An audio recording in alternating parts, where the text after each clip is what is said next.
And good afternoon. I believe that I am now live on YouTube and Periscope. Thanks for watching, everyone, as I delve into this little experiment. This is something I've wanted to try for a while. And let me just see if I can do this with headphones. It might work better. Um, yeah, there we go. I'm trying to mm, see if I can.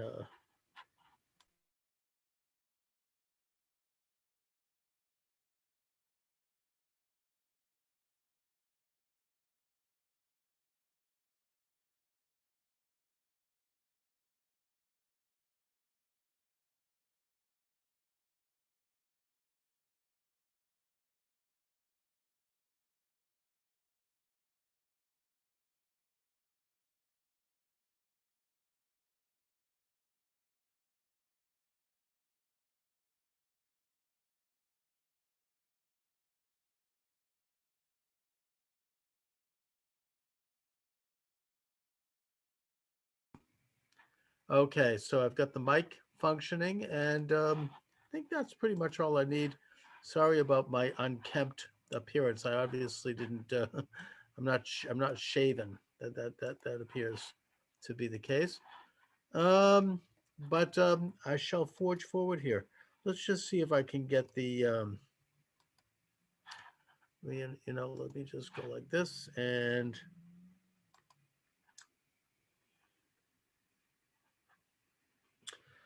well, I think we're now streaming live on YouTube. Let me see if I can see the YouTube. And welcome to the show. And I think that maybe if I don't put the headphones on, I can hear okay. You're welcome to comment. I think that I can take comments and, because we are live and there it is, public comment. Welcome to the program. Let me just, two comments. And I don't know if they'll come through or not, but we shall see. Let me just see if I can get a chat line going on the YouTube here. People, you just have to bear with me here as I try this nutty experiment. There we go. Chat. Okay, so I'm on the chat on Zoom. I don't see myself on the chat on YouTube, but that don't mean I am not. So we'll have to see. But anyway, welcome to the program. Thank you for joining me, Charles Moscowitz. Um, what am I up to here?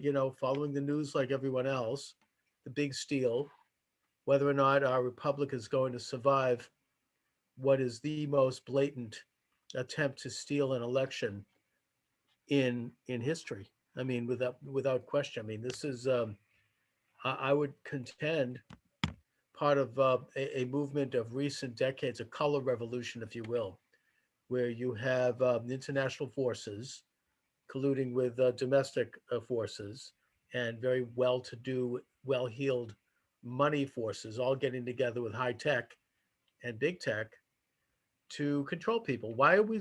Is this something that should be a surprise to anyone? I mean, this is what, in the broad sense, what socialism is all about: public ownership of the mode of production. In other words, public represents the state as an agent of control. But more broadly, it means someone public. Who's public? It's this group of oligarchs that seek to control us, have always sought to control us, going all the way back to ancient times. I mean, this is nothing new. This is the great struggle between the forces of freedom, which is the ability of the individual to know what is right and wrong for their own life, to obtain sovereign rights under the great sovereign, which is God, and to exercise that sovereign in their own self interest and in a context of trying to do good for themselves and their country and their family and their community.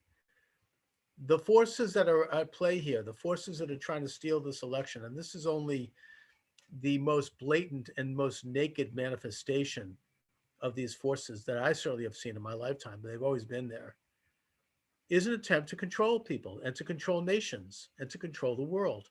It's nothing new. It's obvious. This isn't a conspiracy in the classic sense. It's just a fact.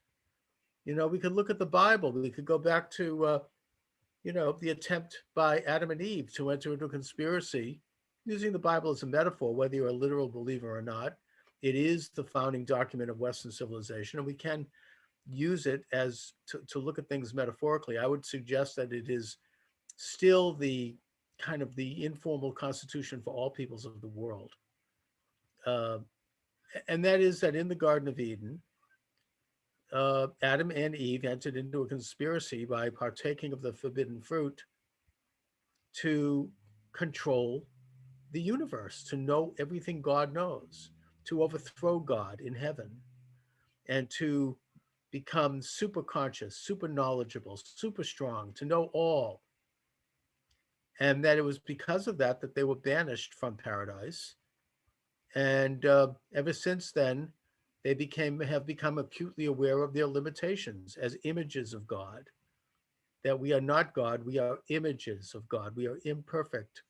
We view everything through a kind of a what you might call a clouded lens. It's not a perfect lens. And in that capacity, we can learn a lot and we can gain a lot of knowledge, but we will never gain perfect knowledge, nor should we assume that we ever could. And so we can take a look at what we've learned. Now, why am I talking so philosophically? Well, during the pandemic, one of the things that I've done in the course of being more isolated than usual, like all of us, most of us, is that I wrote a book called God is God. God is the creator and lawgiver, available on Amazon.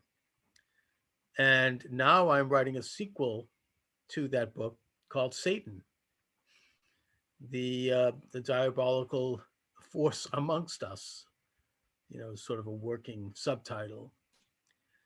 And in this book, I've discovered and have studied that which is true and that which is false, and that God created a universe based upon truth because God is true. And when we descend from that understanding of what is true and what is real, we invite in the adversary, the satanic influence, which it's not a part of God. It is not separate from God. It is simply an element of existence that occurs in a vacuum.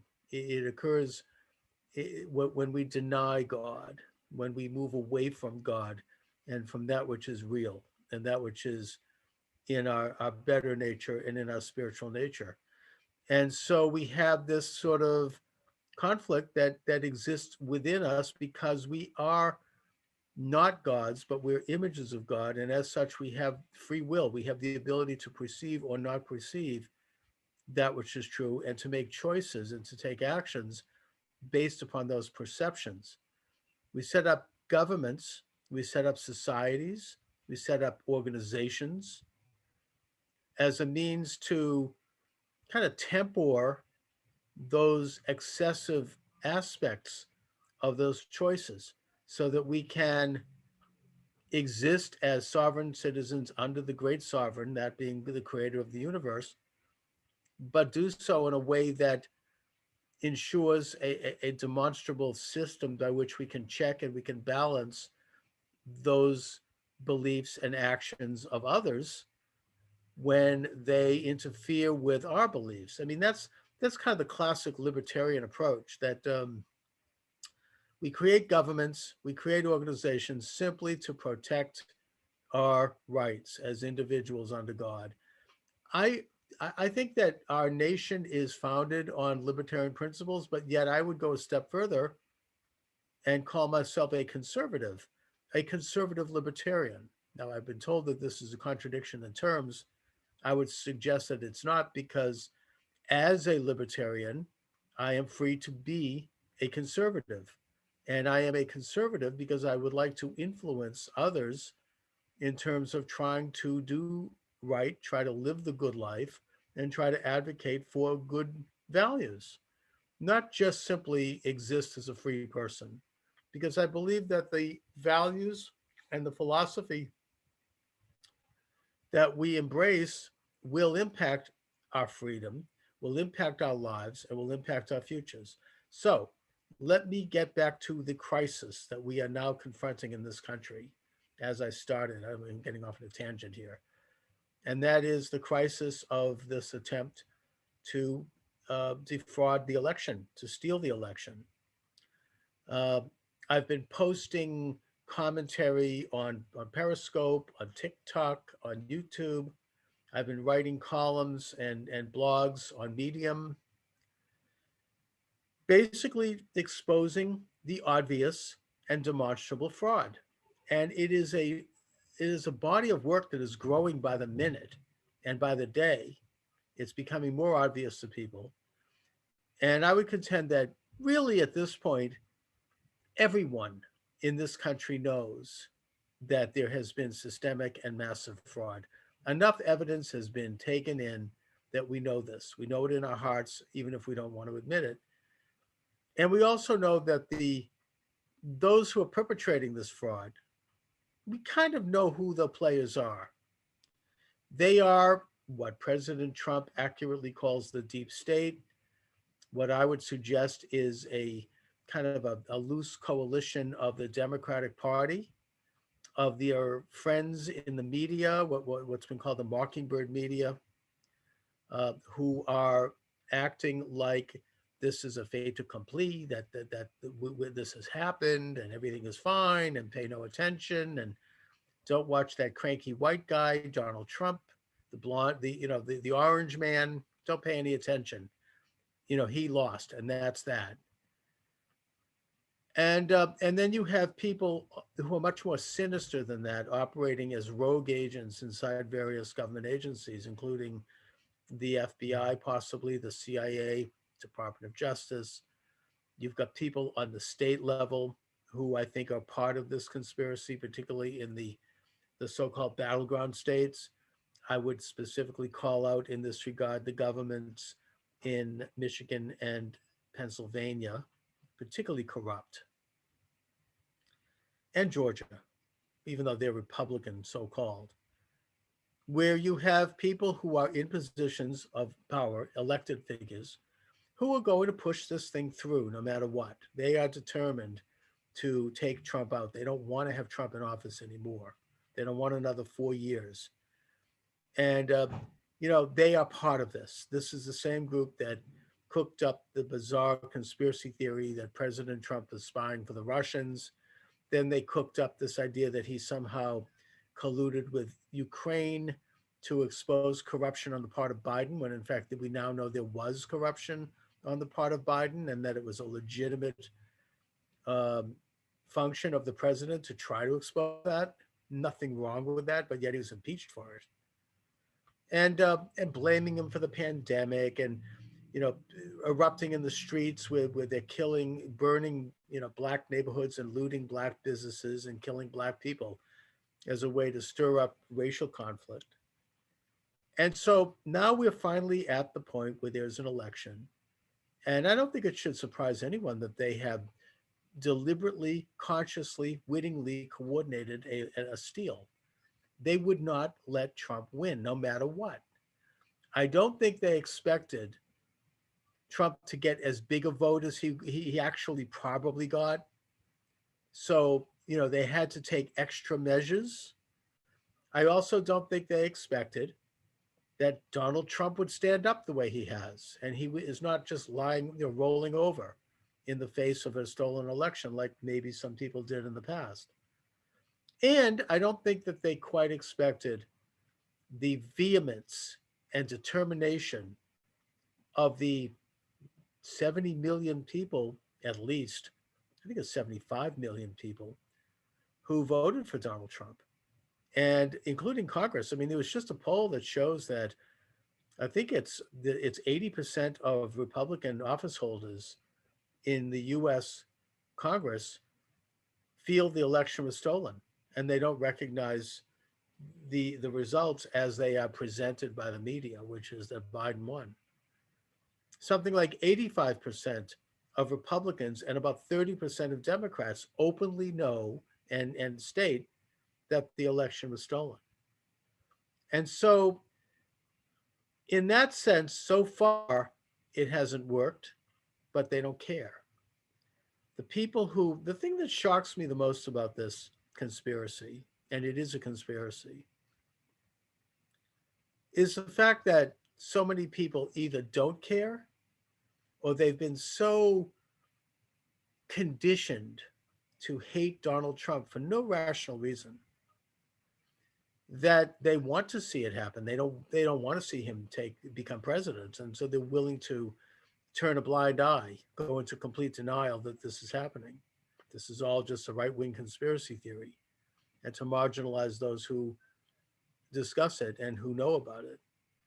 And that to me is particularly disgusting and it's particularly troubling. I mean, if there's an honest count of the ballots and Joe Biden did win, then I'll accept that. I mean, as I accepted Barack Obama as president, he won it fair and square. He won 2 terms. Well, whether it's fair and square, of course, maybe not in retrospect. I mean, if there's one thing this election has taught me, it's that our elections in this country and probably in much of the world have not been fair and square. They've been stolen, and they have used technological and means to do so. These voting machines, the Smartmatic and Dominion voting. I mean, it stinks to high heaven what that's done. It's obvious that those things are set up to steal votes. I mean, it's just that the evidence is overwhelming. If, I'm not going to go into the details here. You can look at discussions by Sidney Powell, who is a lawyer who's bringing these cases, what she calls the Kraken. And she's an incredible woman. I mean, she's one of the greatest women, in my opinion, of this century. She's courageous, she's stepping up, and she's presenting these voluminous lawsuits in Georgia and Michigan and possibly elsewhere coming up that present enormous testimony and evidence, videos, texts, emails, affidavits from witnesses that show systemic voter fraud. So, getting back to the fraud itself, again, it's a combination of international forces that do not want to see the United States be a superpower. This is the Great Reset, which we've seen about which we've heard information about online. I talked about it on this show with Jay Dyer, who's very informed about this. Check out his videos. And they don't want to see the United States as a superpower, and so they want to cut down Donald Trump. They don't like sovereignty of nations. They don't like nations that control their own destiny, that control their own borders, that control their own politics, that recognize power as residing with the citizen and not with these elites. They are colluding, as I mentioned, with the richest people in the world. George Soros's, the big tech people like Zuckerberg and those people.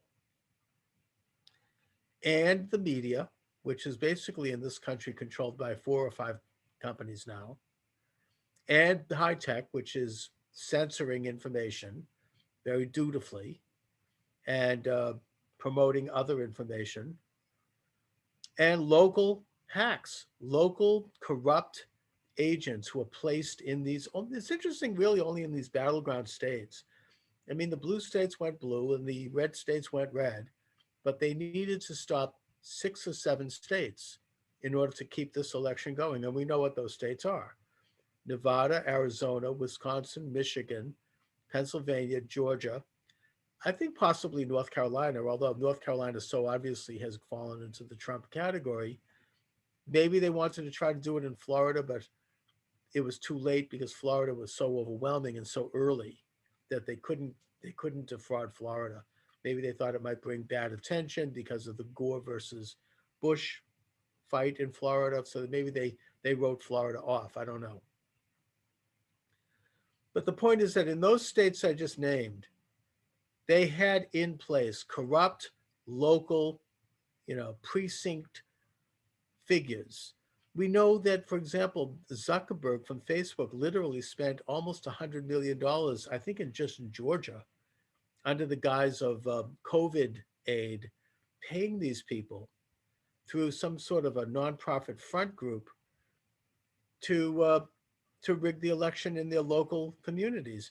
And we have now a video of this happening in Fulton County. Anybody who doesn't believe me, I mean, this is like a smoking gun. Just go to see this video. Apparently, the government in that building had video cameras set up, and these people were apparently too stupid to notice it.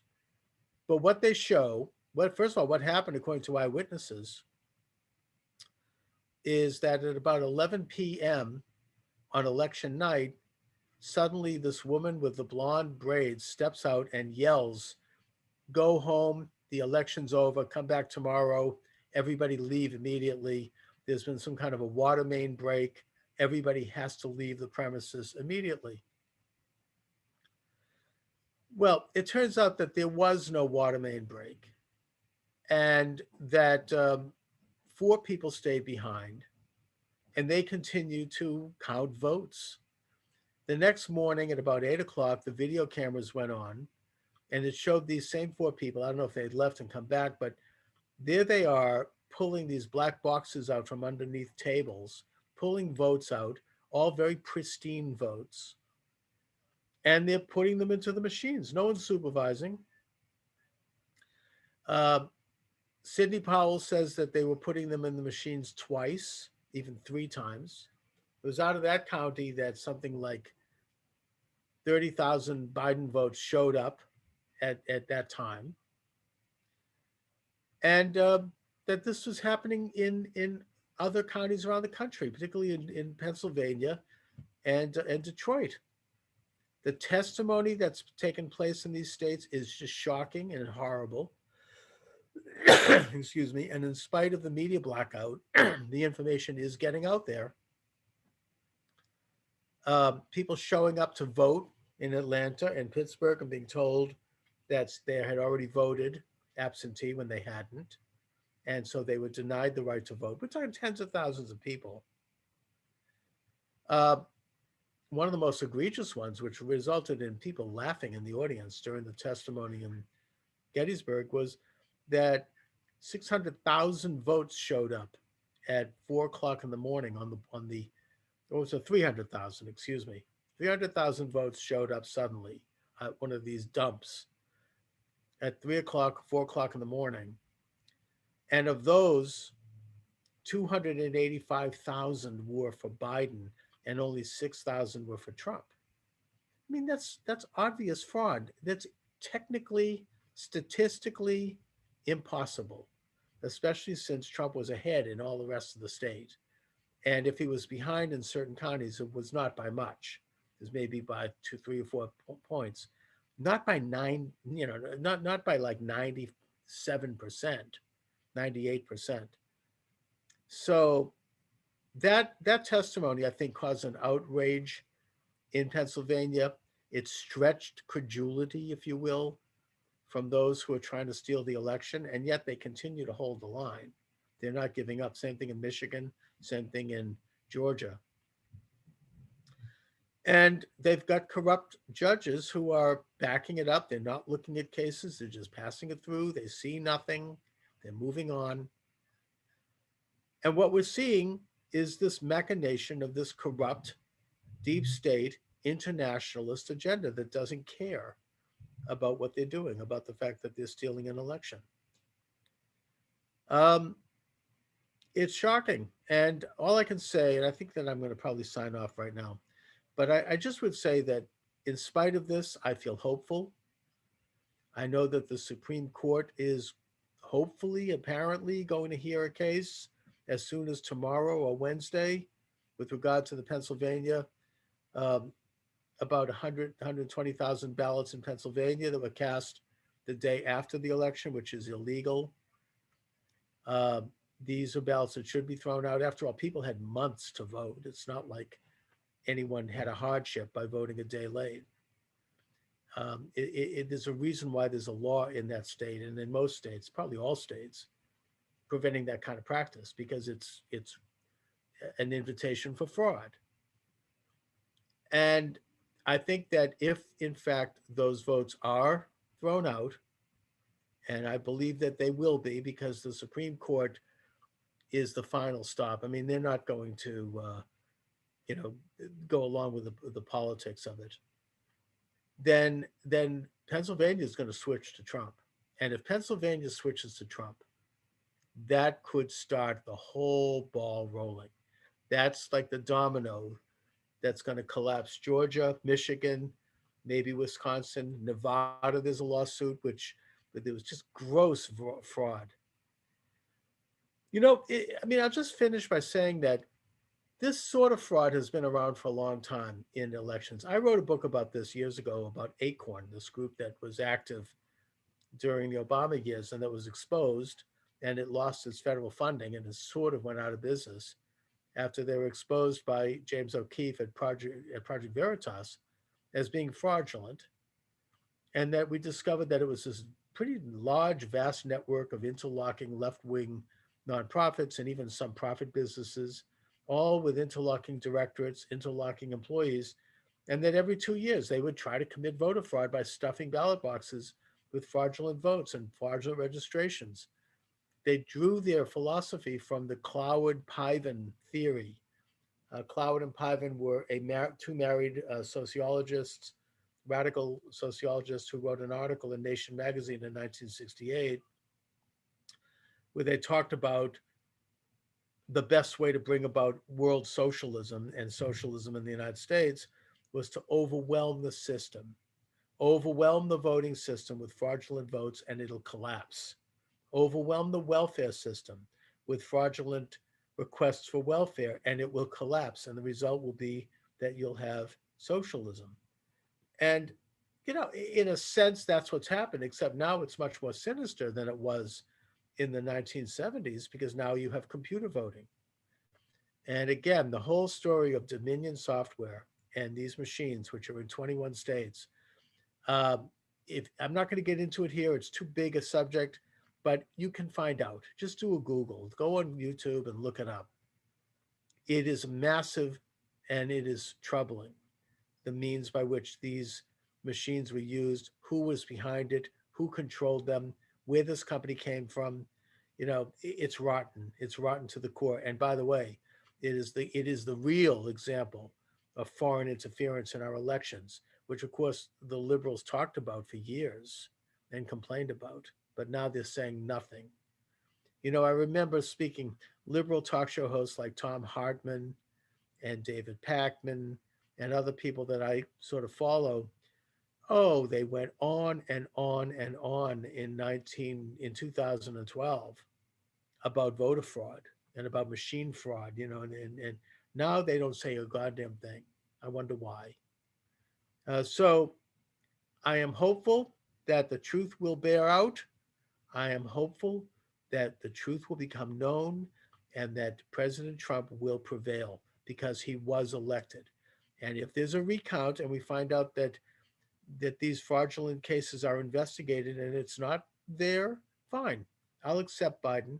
I won't like it and I'll be sad, but I'll go into the loyal opposition and I will praise him when he does well and criticize him when he fails. I don't think that's going to happen, though. I think the fraud is there. It's in front of us. It is obvious. And when the truth is out, I think that President Trump will prevail. And that's going to be a glorious day for all of us because we do want to have honest elections in this country. Anyway, thanks for watching, everyone. Charles Moscowitz. Check out my book, God is God. God is the creator and lawgiver, available on Amazon. And of course, subscribe to my YouTube channel and my Periscope and my Twitter and my TikTok and all these other things I'm doing. Anyway, thanks so much, everybody. Have a great afternoon.